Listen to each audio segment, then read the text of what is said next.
yang dimuliakan oleh Allah Subhanahu wa taala, muslimin muslimat, hadirin hadirat, tuan-tuan puan-puan rahimakumullah. Alhamdulillah, pada kesempatan kali ini kita akan teruskan pengajian atau perkongsian kitab Al-Imam Ghazali, kitab Ayyuhal Walad, yang mana akhir sekali kita kongsikan mengenai anjuran atau perintah Imam Ghazali untuk mencari guru yang mursyid atau guru murabbi. Dan sudah kita kongsikan beberapa kriteria atau tanda-tanda seorang ulama ini boleh kita jadikan murabbi. Jadi bukan setakat alim sahaja, bukan setakat tahu hukum hakam agama ini, tapi ada kriteria, ada tanda-tanda dia, kata Imam Ghazali, yang mana kita sudah kongsikan tanda-tanda guru murabbi. Mungkin saya akan ulang sedikit di sini. Kita berada di rumah Allah Subhanahu Wa Taala, insya-Allah sambil i'tikaf ya. Mungkin ada yang lupa niat i'tikaf. Kita insya-Allah duduk masjid ni sampai solat Isyak. Jadi kiranya duduk kita nanti dinilai ibadah oleh Allah Subhanahu Wa Taala, insya-Allah. Baik, tanda murabbi yang perlu dicari adalah yang pertama, murabbi tersebut, orang alim tersebut berpaling daripada cinta dunia dan juga mengelak daripada mencintai pangkat. Tak ada rasa cinta dunia dalam hatinya, jadi pandangan dia ke atas anak-anak muridnya, kepada pelajar-pelajarnya, kepada orang yang belajar kepadanya, bukan dipandang daripada dunianya. Sebab orang ni dunia tak ada nilai di hadapan seorang murabbi. Kalau ada orang alim yang memang pandangannya bukan dunia, maknanya dia telah memenuhi syarat atau tanda pertama. Tapi kalau ada orang alim masih membedakan jamaah, mana satu jamaah yang nampak ada ni, mana satu yang nampak, ditengok keretanya, ditengok rumahnya, ditanya kerjanya, wah ini kerja gaji besar ni, ini jamaah kerja gaji kecil duduk belakang kecil-kecil ni, wah ini sudah bukan murabbi ni nama dia. Bukan murabbi. Murabbi tak tengok dunia, sebagaimana Allah Subhanahu Wa Taala berfirman, inna akramakum indallahi atqakum, sesungguhnya paling mulia di antara kalian di sisi Allah adalah yang paling bertakwa. Tak peduli nak ada harta, kalau bertakwa mulia di sisi Allah. Tak ada harta, bertakwa mulia di sisi Allah. Ada harta tak takwa, hina di sisi Allah. Murabbi pandangannya seperti itu. Jadi di luar batasan normal manusia. Kalau normal manusia ini, bila kita datang kenduri kawan kita ke, atau orang yang mungkin kita kenal, sahabat apa semua, selalunya dia akan membedakan datang dengan kereta apa, kecil ke besar. Kalau besar tu mejanya lain, diambilkan nasinya. Jadi pandangan menilai orangnya itu dengan dunia. Ini sudah terbalik ni.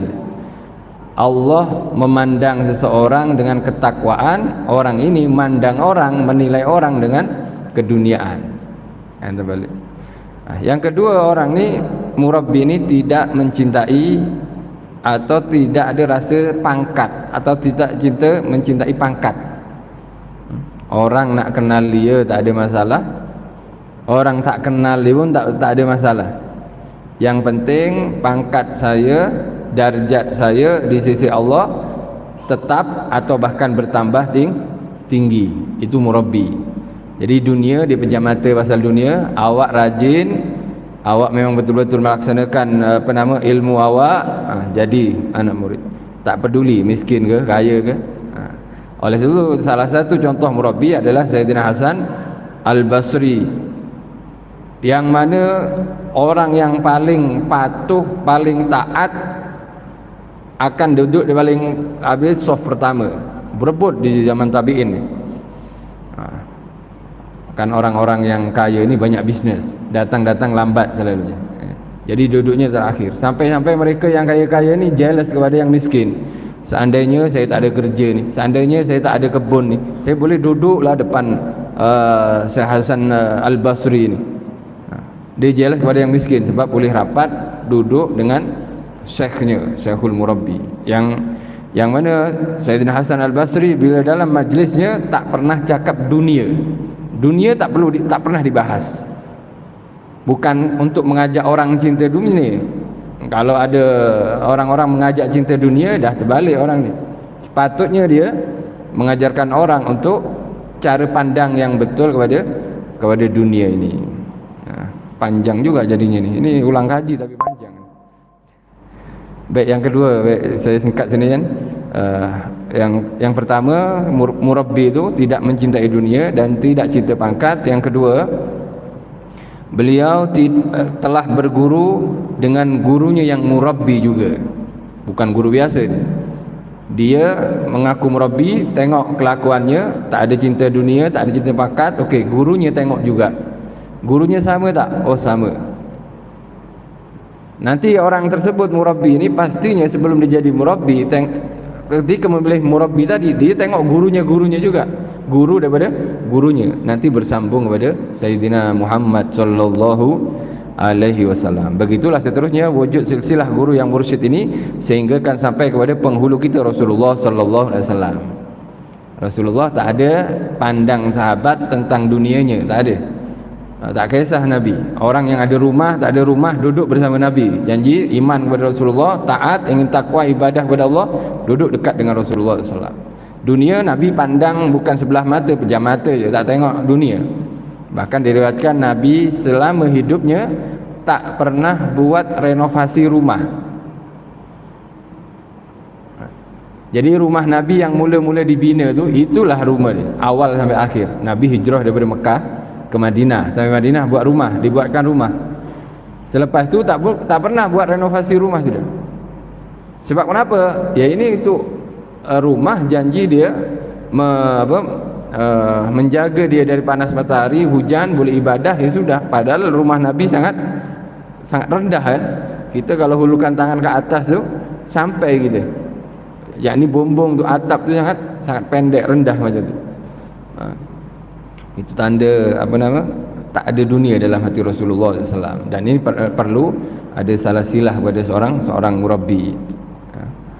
Kalau ada orang aku murabbi minta kereta dulu, tahulah ni. Orang nak jadi anak murid saya, awak ada kereta banyak, bagi satu ya. Melainkan untuk dakwah dia, wallahu a'lam. Kalau untuk dia sendiri, dia boleh nilai sendiri. Yang ketiga, murabbi ini adalah orang, ialah seorang guru yang benar-benar telah berjaya dalam mendidik dirinya, yakni dalam memerangi hawa nafsu. Seperti dia menyedikitkan makannya sedikit, sedikit berbicara, tak banyak cakap, sedikit tidur,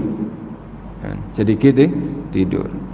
Dan kebalikannya tentang ibadah, dia banyak bersembahyang, banyak bersedekah, dan juga banyak berpuasa.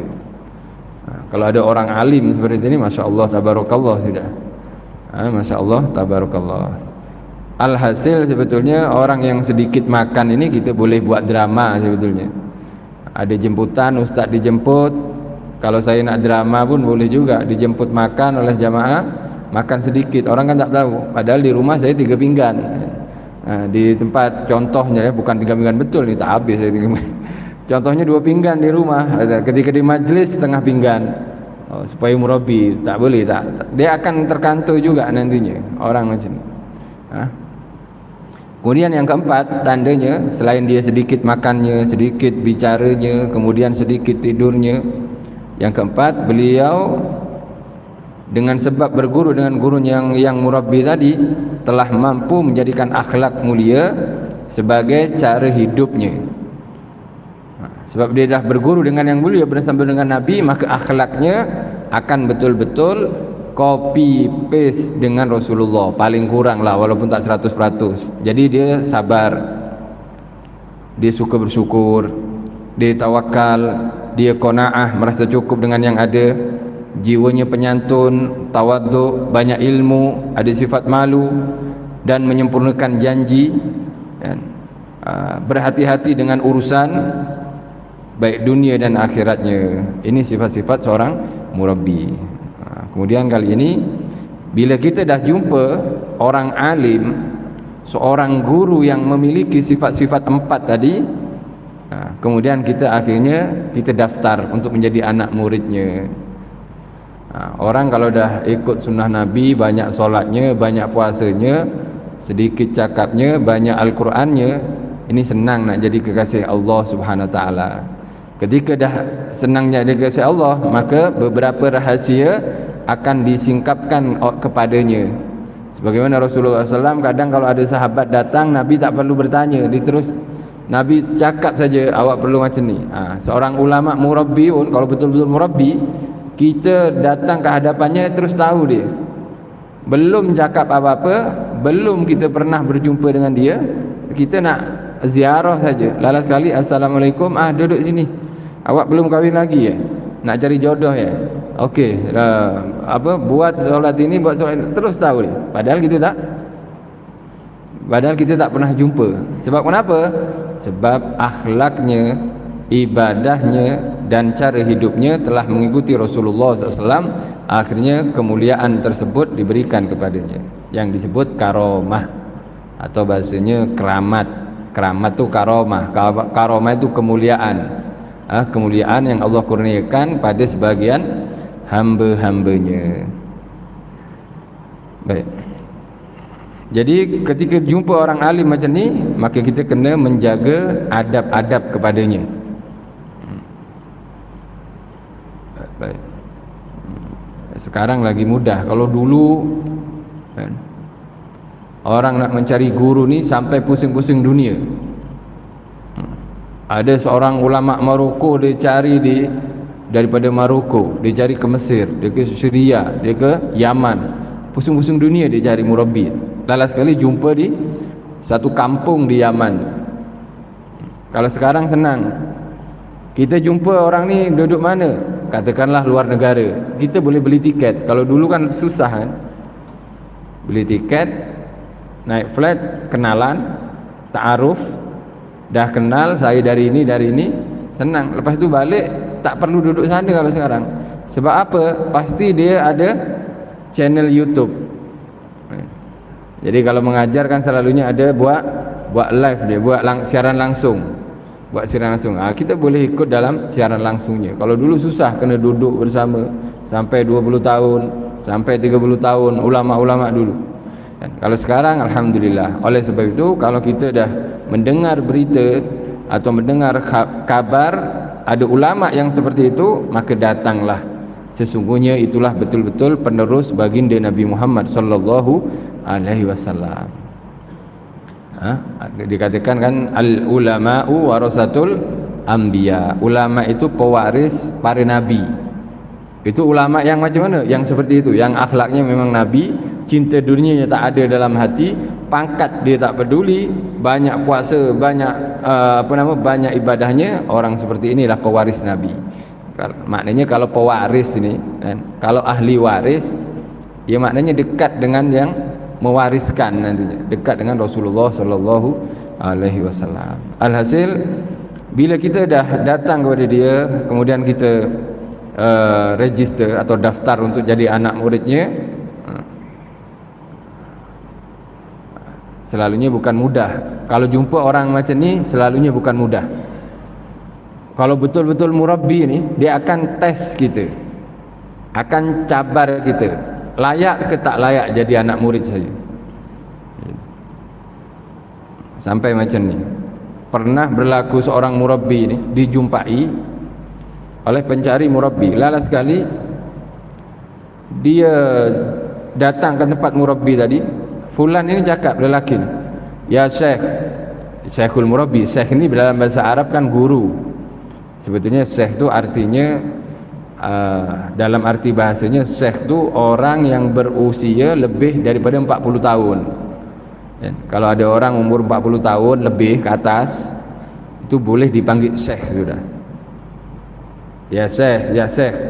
Kalau di sini kan panggil syekh itu selalunya alim. Ya memang kalau ada keutamaan fadl daripada segi ilmunya, walaupun muda juga betul atau benar bila dipanggil syekh. Seperti Imam Syafi'i masih umur 14-13 tahun dah mengajar, dipanggil syekh walaupun 13 tahun. Tapi dalam orang-orang Arab bila dah usia tu 40 ke atas, itu juga dipanggil syekh. Ya syekh macam tu. Jadi balik-balik nanti panggil kawan syekh ya. Ya syekh, kawan syekh. Tapi jangan kawan yang bawah 40 ya. Kenapa Ustaz? Silap bahasa nantinya. Tapi alhasil fulan ini panggil murabbi tadi, ya syekh, saya nak jadi anak murid antum, anak murid kamu, kata. Sedia kamu nak jadi anak murid saya sedia. Baik, laksanakan dua syarat saya. Ada syaratnya, 2 syarat je, tak banyak. Baik, saya akan laksanakan. Janji jadi anak murid dia. Syarat pertama apa, Syekh? Awak naik bukit tu, ada bukit, kawasan bukit ni, kawasan Arab, naik bukit sampai atas, awak terjun kat bawah.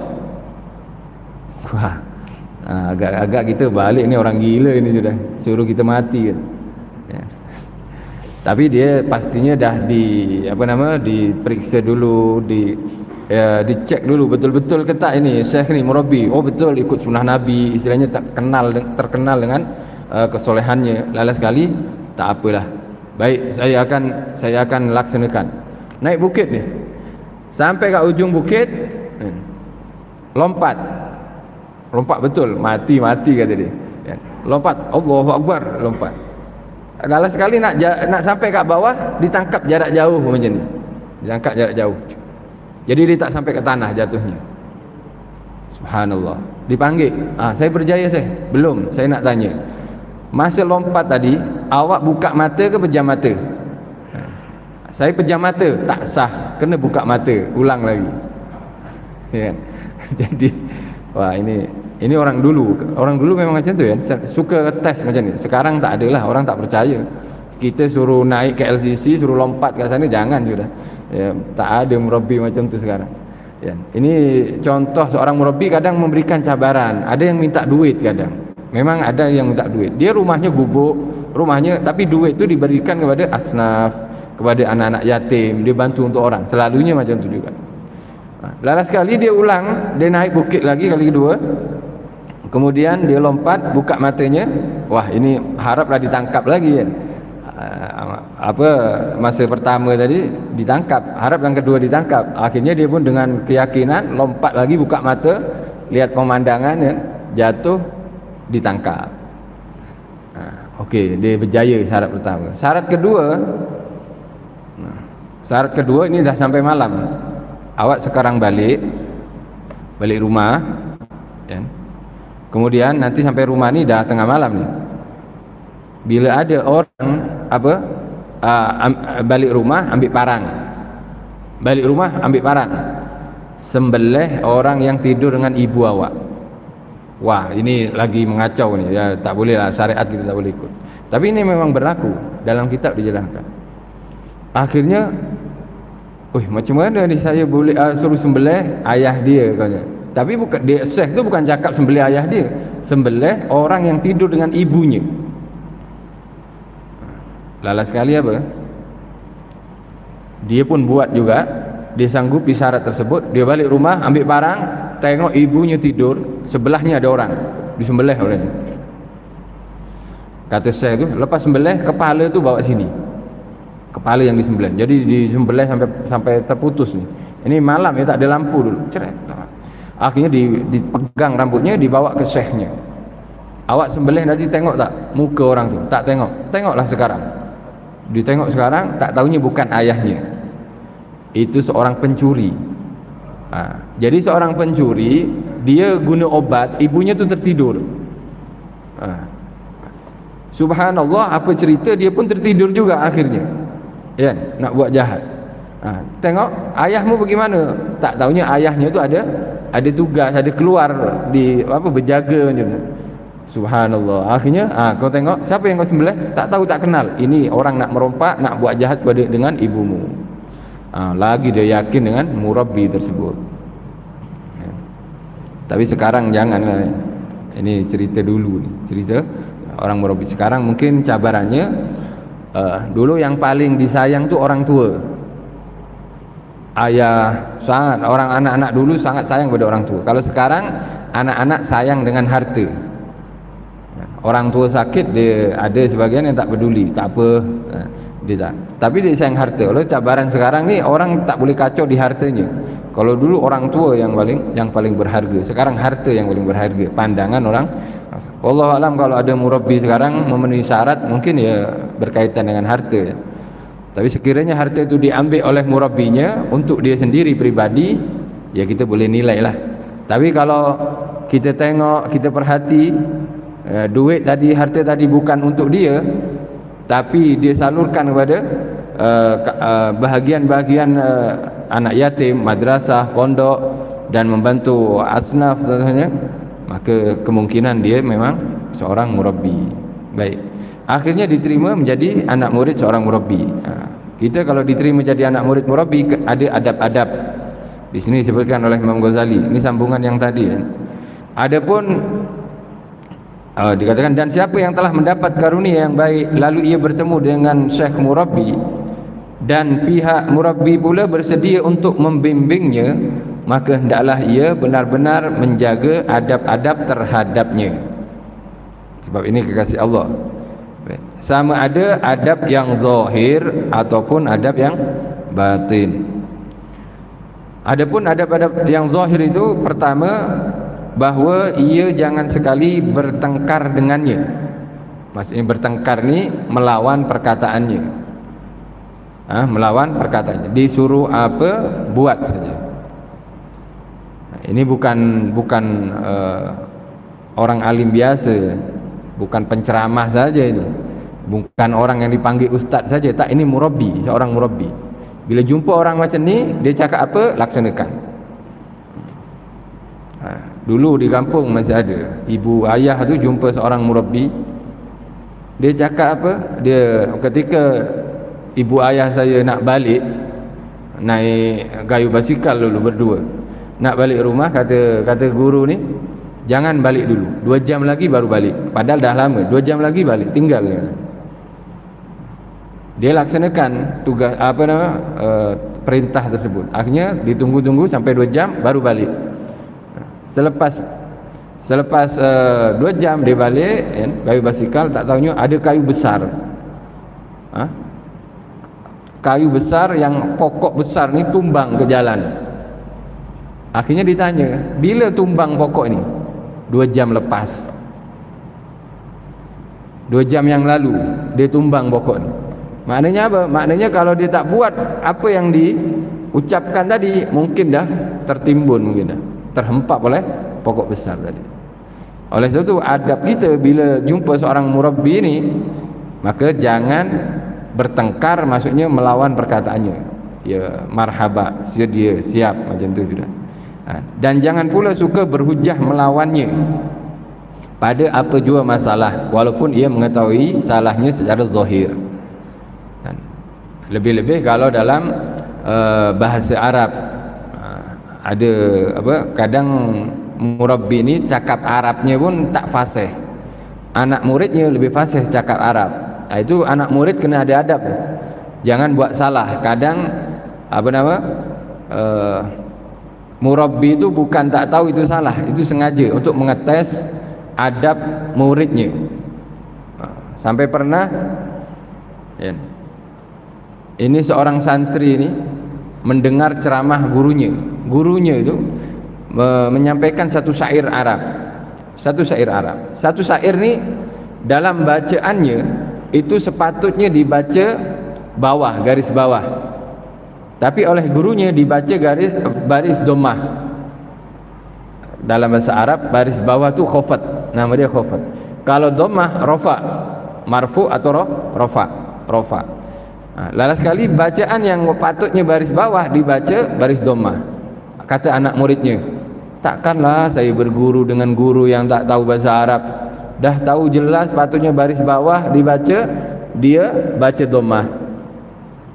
Lain kali dia balik kemudian mengadu kepada pembimbingnya, kenapa engkau balik, kata dia. Yakni guru sebelumnya, bukan murabbi, guru sebelumnya. Sebab macam mana guru, yakni guru bukan murabbi ni, kenapa macam mana saya suruh berguru dengan murabbi yang tak tahu nahwu, tak tahu grammar, ya, grammar bahasa Arab, kata. Engkau kena pasrah hadapan dia. Lala sekali dia pun dipaksa-paksa oleh guru kampung tu, suruh balik lagi. Balik dia lagi, belajar lagi. Nazam atau syair yang sama disampaikan, sekarang bacaannya yang tadi tu sepatutnya khafat, sekarang dibaca khafat sudah. Yang rofa tak dibaca rofa. Lala sekali, ini baru betul bacaannya, kata anak muridnya. Akhirnya dipanggil budak tu, mari sini, engkau nampak 2 kali. Sebetulnya ketika aku baca rofa, itu rofa tu artinya mengangkat. Rofa tu mengangkat. Aku memang salahkan bacaanku sebab aku nak mengangkat darjatmu, tapi engkau tak nak, engkau berpaling, kau kira itu salah. Dan sekarang aku baca khafat. Khafat tu menjatuhkan, jatuh, bawah. Jadi darjatmu di bawah sebab suka meremehkan orang. Jadi kesalahannya zahir, padahal niatnya itu adalah batinnya. Rofa itu bukan dilihat rofa dhammahnya, tapi arti majazi, arti kinayahnya, arti apa, kiasan dia. Rofa mengangkat, gurunya itu nak mengangkat dia, tapi dia tak nak, berpaling. Akhirnya dibawahkan, dijatuhkan dia. Akhirnya menyesal dia. Jadi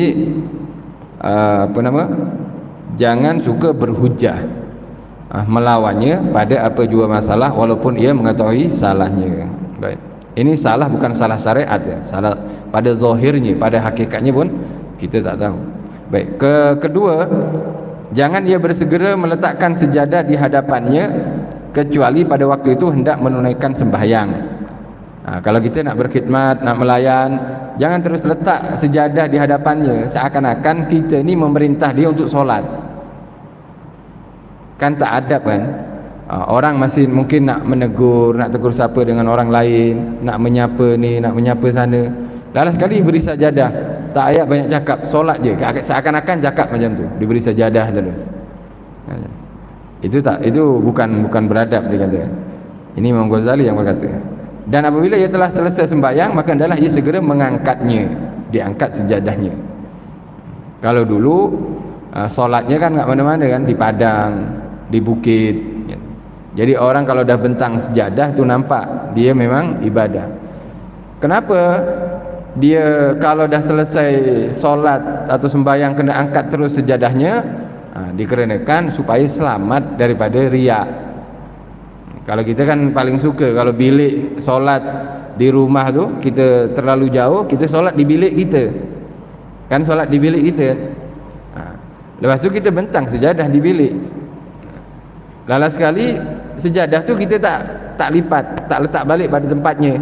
Untuk apa? Tak apalah, biar mak tahu, ayah tahu, atau biar suami saya tahu, atau supaya isteri tahu. Akhirnya untuk pengetahuan anak dan isterinya, tak perlu orang tahu kita ibadah ni, sebab ibadah kita hanya untuk Allah. Sehinggalah ketika sembahyangnya dah selesai, diangkat sejadahnya, dilipat, supaya apa? Tak ada, bukan murabbi itu akan riak, tapi ingin mengajarkan adab supaya macam mana kita mengelak dan menjauh daripada riak.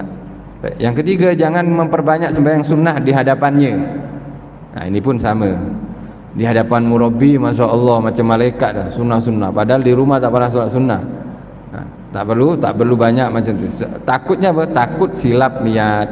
Orang sembahyang itu lillah, kerana Allah, kerana Allah SWT. Kalau kita hanya di hadapan orang saja solat, walaupun itu murabbi, nantinya tak ada pahala.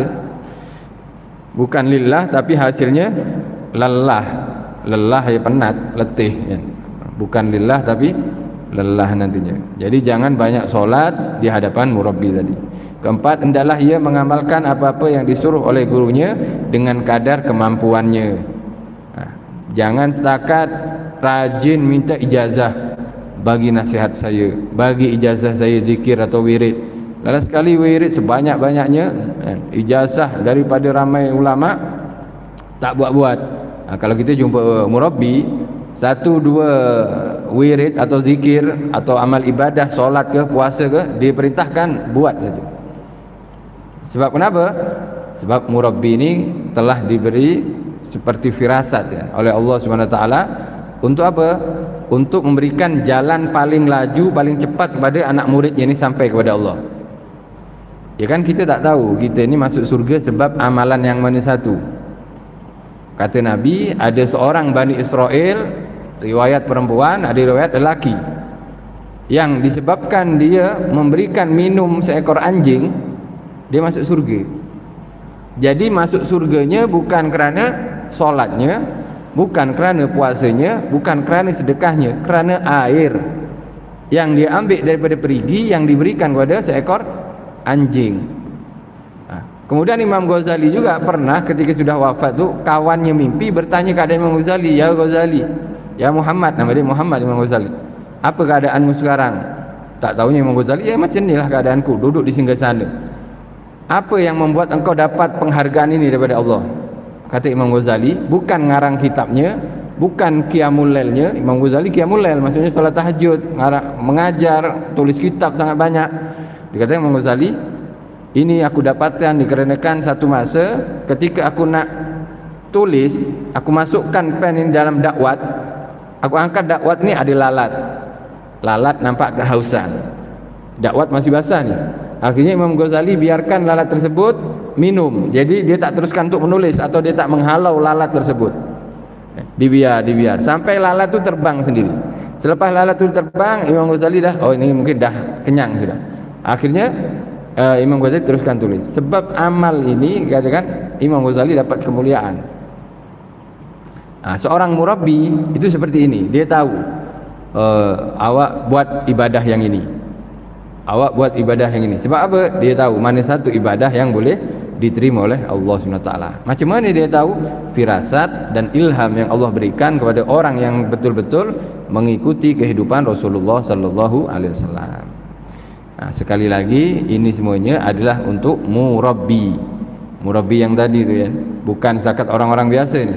Ini orang yang apa, 1:1000 mungkin, susah nak jumpa ni. 1:1000. Istilahnya kalau ada 1000 orang alim, mungkin hanya satu yang layak menjadi murabbi. Dan murabbi tidak boleh kita nilai dengan penilaian kita. Kita, oh ini agaknya murabbi ni. Kenapa awak nilai dia murabbi? Kerana dia famous. Tak, bukan kerana viral atau famous atau terkenal, tak. Murabbi bukan seperti itu. Kadang orang dianggapnya terkenal di murabbi, lalas sekali bukan. Murabbi awak bukan dia. Baik. Macam mana Ustaz nak cari murabbi ini? Allahu Akbar, Allah. Mendapatkan seorang pembimbing dalam kehidupan kita adalah kita memperbanyak solawat ke atas baginda Nabi Muhammad sallallahu alaihi wasallam. Macam ni, apa hubungannya murabbi dengan solawat Nabi? Apa hubungannya murabbi dengan solawat Nabi? Kita kan susah sekarang, lebih-lebih kita duduk di KL Selangor ni, ya agak susah sebab dunia lah nampak di hadapan kita. So macam mana solawat? Apa hubungannya solawat dengan murabbi? Kerana solawat itu seperti magnet. Seperti magnet yang menarik satu besi ya. Kemudian murabbi ini adalah orang yang akhlaknya, dirinya itu sunnah Nabi dah ada pada dirinya. Jadi otomatik kita akan ditarik ke sana. Ditarik untuk apa? Untuk bertemu dengannya. Untuk bertemu dengannya. Jadi hubungan itu, dia melaksanakan atau menjadikan kehidupannya seperti kehidupan Rasulullah. Kita banyak solawat, itu ada hubungan. Kita akan ditariknya dan datang kepadanya, atau dia akan datang kepada kita, dihantarkan oleh Allah Subhanahu wa taala. Bila jumpa orang macam ni, mudah kan? Sangat-sangat mudah. Sebagaimana Rasulullah sallallahu alaihi wasallam ketika didatangi oleh seorang badui, orang kampung ni, berkata, "Ya Rasulullah, seandainya saya laksanakan solat saya yang wajib, puasa saya yang wajib," dia kata, zakat dia tak wajib zakat kan, "dan saya tak tambah daripada kewajipan itu, adakah saya masuk surga, kata kan seperti itu. Akhirnya Nabi, kamu masuk surga. Ya istilahnya kan dia tak banyak ibadah. Nabi tak perintahkan dia banyak ibadah, ibadah yang sedikit, tapi itulah kunci dia untuk masuk surga. Seorang murabbi itu seakan-akan akan diberi ilham atau firasat, awak buat yang ini, istiqomah dalam hal ini, insya-Allah Allah akan bagi rahmat sehinggalah kamu masuk surga. Kalau macam tu Ustaz, senanglah Ustaz, saya suruh puasa Isnin Kamis, saya tak perlu solat. Isnin Kamis jelas saya tak boleh macam tu. Ya bukan seperti itu ceritanya ini. Seperti Imam Ghazali atau seekor perempuan tadi bagi minum ekor anjing, seekor anjing je. Kerja saya nak bagi makan anjing je lah, saya tak solat. Tak boleh macam tu. Yang wajib tetap kita wajib laksanakan. Kemudian yang diwasiatkan, yang diperintahkan kepada kita, itu lebih kita bukan lebih, juga kita istiqomahkan. Kita jaga betul-betul. Ya. Mudah-mudahan Allah SWT menjadikan kita hamba-hamba yang dimudahkan untuk masuk surga, insya-Allah mendapat rahmat Allah SWT. Tapi tanda-tanda itu sudah ada kepada kita sebetulnya, sebab kita ada di rumah Allah. Tak semua orang mampu nak datang rumah ini. Alhamdulillah jamaah di sini ramai yang istiqomah 5 waktu kan. Saya bersyukur berkumpul dengan jamaah-jamaah ini, insya-Allah. Sebab bukan senang. Ini datang ke masjid itu atas jemputan. Yang tak dijemput tak datang. Yang datang maknanya telah dijemput. Kalau kita sudah dijemput, insya-Allah ada jamuan, ada sagu hati pula. Bukan, ada apa? Buah tangan. Ada buah tangan, ada jamuan. Kita nak curah perasaan pun silakan, sebab kita dijemput Allah. Bukan setakat kita datang kat klinik atau spesialis, seorang doktor spesialis ni, kita curah perasaan kat sana, penyakit ini, Allah lebih spesialis. Jadi apa masalah, kita dijemput di rumah Allah, maknanya kita dijamu. Nak apa? Kamu perlu apa? Hajat kamu ini apa?